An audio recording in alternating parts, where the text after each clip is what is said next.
Cette fois c'est fait, c'est parti, ils sont tous en piste, les 20 biathlètes qui représentent les 20 équipes du jour. On vous le rappelle, un forfait pour l'équipe du Canada, malheureusement, en l'absence d'un de ces biathlètes, ne peut pas participer à ce relais. Pas d'équipe d'Estonie non plus au départ de ce relais masculin, le premier relais masculin de la saison. On vient aux premières cibles pour la Norvège, pour l'Allemagne et pour la France. On a de très belles conditions de biathlon aujourd'hui à Östersund, vous le voyez. Peu de vent, ça a l'air de glisser un peu mieux qu'hier.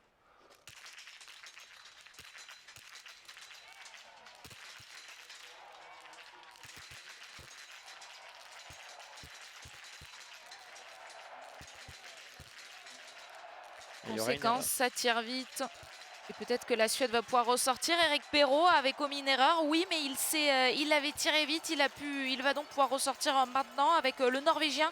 Toujours, il y a un gros groupe de favoris. C'est l'Italien qui reste sur ce pas de tir. Ça y est, il va pouvoir ressortir.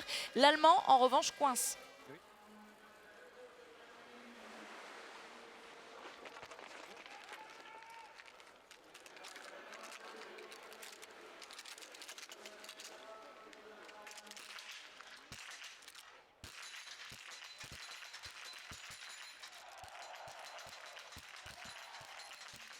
Ça tire une nouvelle fois très vite. Stromsheim va partir à la faute, contrairement à Stalder qui va pouvoir ressortir. Eric Perrault a tiré vite et il nous a fait le même coup que sur le tir couché.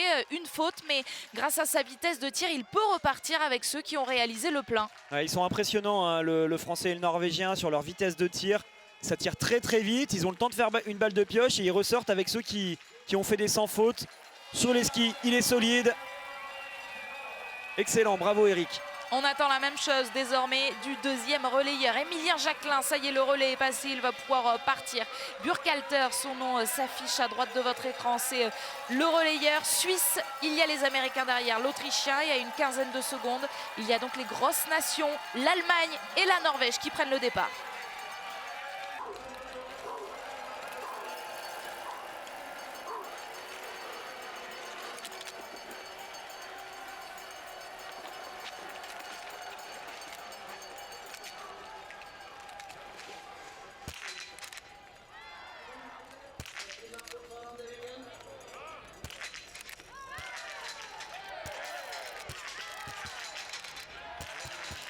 Une erreur pour Émilien Jacquelin qui va toujours garder cette petite avance sur Philippe Navrat pour l'Allemagne parce que lui aussi a fauté, peut-être pas sur l'Autrichien, non. Il va pouvoir ressortir une avance aussi sur Tarieb qui lui aussi part à la faute. Allez, Émilien Jacquelin va pouvoir toujours partir sur cette piste avant l'Allemand et le Norvégien, mais l'écart est désormais très faible. Émilien a perdu un peu de terrain, il s'est bien relâché avant d'attaquer ce tir. Les autres sont quasiment au contact.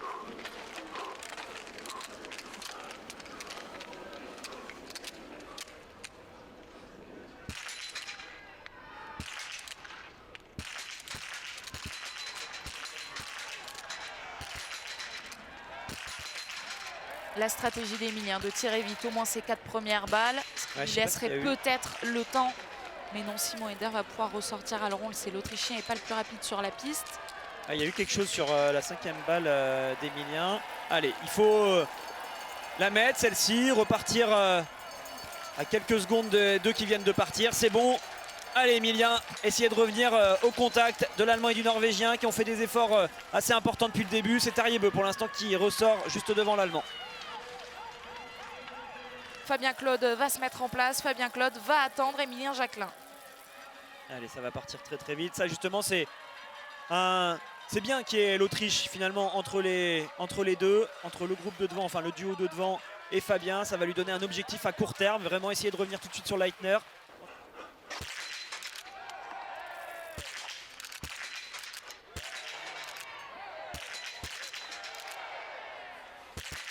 Benedikt Doll est très rapide, mais moins précis pour l'instant que Johannes Bö. Si, il y a une erreur pour la Norvège, de quoi grappiller quelques secondes pour l'équipe de France si Fabien Claude réussit le plein. Une nouvelle erreur, attention pour Benedikt Doll et cette équipe d'Allemagne.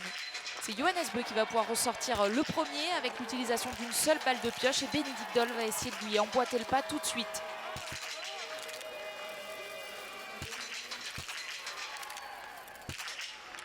Attention, il va y avoir une deuxième balle de pioche à aller chercher pour Fabien.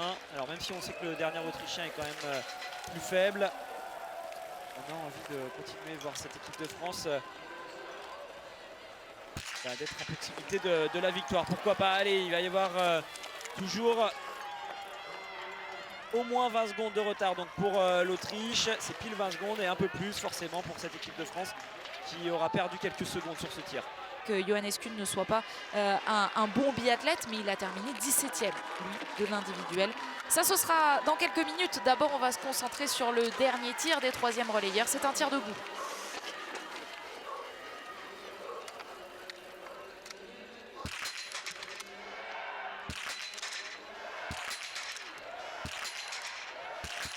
La caméra a même du mal à suivre. Il est parfait, il est rapide. Johannes Bö, il gagne des précieuses secondes sur la piste et également sur le pas de tir.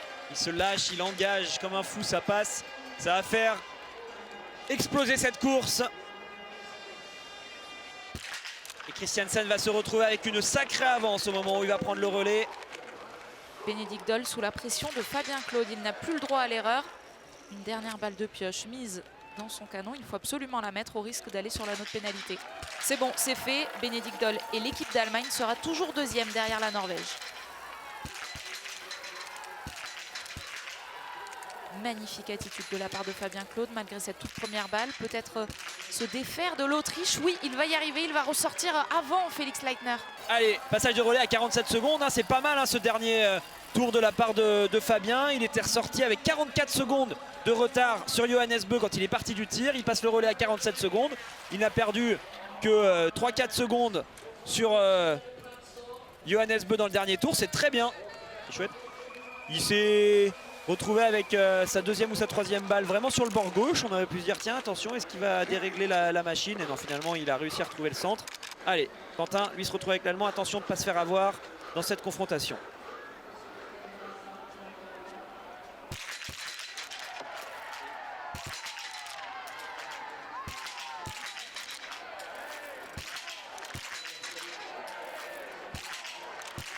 Trois erreurs, là ça va faire beaucoup pour Quentin.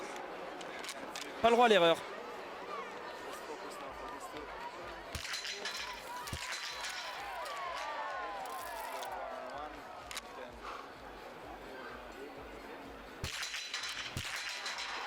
L'Allemand va pouvoir ressortir avant le Français.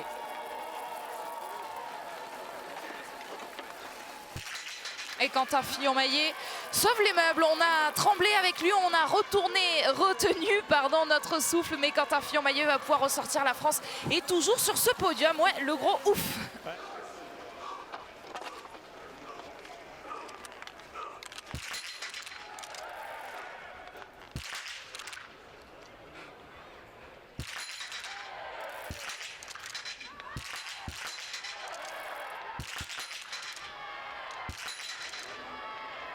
Yes. Oh, exceptionnel! Quentin Fillon-Maillet qui réussit à mettre ses 5 balles du premier coup alors que Johannes Kuhn, lui, est bloqué pour l'instant sur ce pas de tir. L'équipe de France va reprendre la deuxième place.